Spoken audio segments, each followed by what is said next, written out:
الباحث في مؤسسة كويليام لمكافحة التطرف صلاح الأنصاري. أستاذ صلاح، مرحبا بك معنا. إذن نحن إزاء التعديل الثالث لهذه الاستراتيجية التي لم تتمكن في نسختيها السابقتين من تجنب عمليات إرهابية للأسف، وأيضا في تجنيب الحكومة والأجهزة الأمنية مزيد من الضغط، مزيد من الانتقادات. وبالتالي بناء على ما رشح والمعلومات المتوفرة بخصوص الاستراتيجية المقبلة، إلى أي مدى أو ما هي الجوانب التي يجب أن تتعامل معها لمواجهة التحدي على قدره، وأيضا التعامل مع مكامن الخلل ونقاط الضعف؟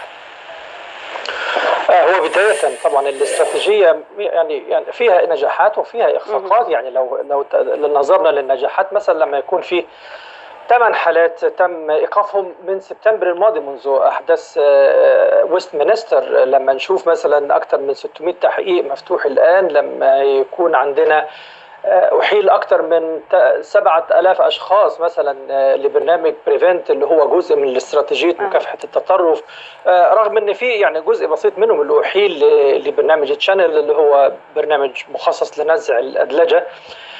ففي يعني كل ده يشير الى نجاحات، في نجاحات، لكن طبعا في اي استراتيجيه يعني سيحاول او ستنجح الجماعات المتطرفه في اختراقها بطريقه او باخرى. ستمر عمليات، يعني 5 عمليات مروا في خلال السنوات الماضيه. لكن الاستراتيجيه القادمه، انا اظن وحضرتك سؤال حضرتك بسؤال جيد اللي هو عن المستقبل، او ايه هي اكثر الاخفاقات. الاستراتيجيه تم اخر تحديث ليها كان 2015، يعني قبل ما تبدأ داعش بهجماتها على أوروبا، وبالتالي الاستراتيجية ما تكلمتش عن تنوعهم وأساليب استخدامهم للهجمات.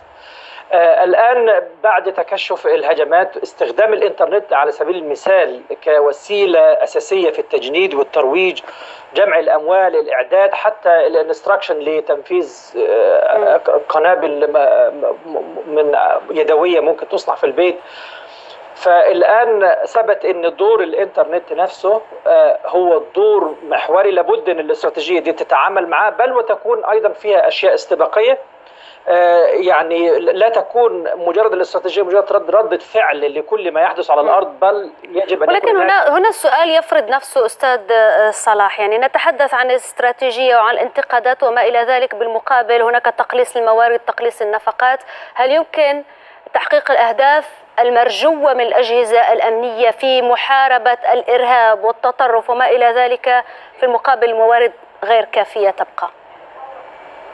هي فعلا حكومة ديفيد كاميرون لما جت قلصت كتير من الموارد لأجهزة الأمن، وناس كتيرة فقدت وظائفها في خلال الفترة دي. لكن بعد الأحداث دي مباشرة في تحول جذري في عملية الفند. كانت تريزا ماي نفسها أعلنت بعد أحداث ويست مينستر أن البادجت مفتوحة للأجهزة الأمنية لكل ما يطلبونه. فأنا أظن لا في تحول في عملية الدعم المالي لمواجهته. لا، الموازنة مفتوحة فعلا لأن هم عارفين الخطر شكله عامل ازاي. طيب، ماذا عن سياسات الحكومة البريطانية التي تجعلها تحت الأنظار، تحت المجهر، ومحل انتقادات من الخارج والداخل؟ يعني البعض يعتبرها وهناك وهن ليونة مرونة سياسية، تغليب المصالح الاقتصادية على حساب الجانب الأمني في علاقاتها مع دول داعمة للإرهاب. وأيضا في الداخل تعتبر بريطانيا من أكبر الدول التي تشكل وكر لتفريخ التطرف. للاسف لا، طبعا لا. هو ممكن الانتقادات دي كلها في ناس يعني طبعا اتجاهات مختلفه، لكن في هنا مبادئ حاكمه. يعني زي حضرتك عارفه، هنا في مبادئ للقواعد الديمقراطيه بصفه عامه، وخصوصا مساله حقوق الانسان ومساله حريه التعبير. دي مساله اشكاليه قانونيه.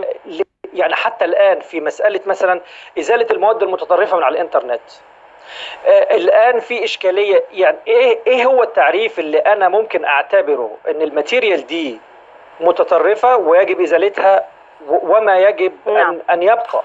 يعني حتى يعني في اشكاليات دقيقه جدا، ولذلك هو ده اللي هيدفع في المستقبل. نعم أستاذ صلاح. لاصدارات تشريعيه لتنظيم هذه العمليه.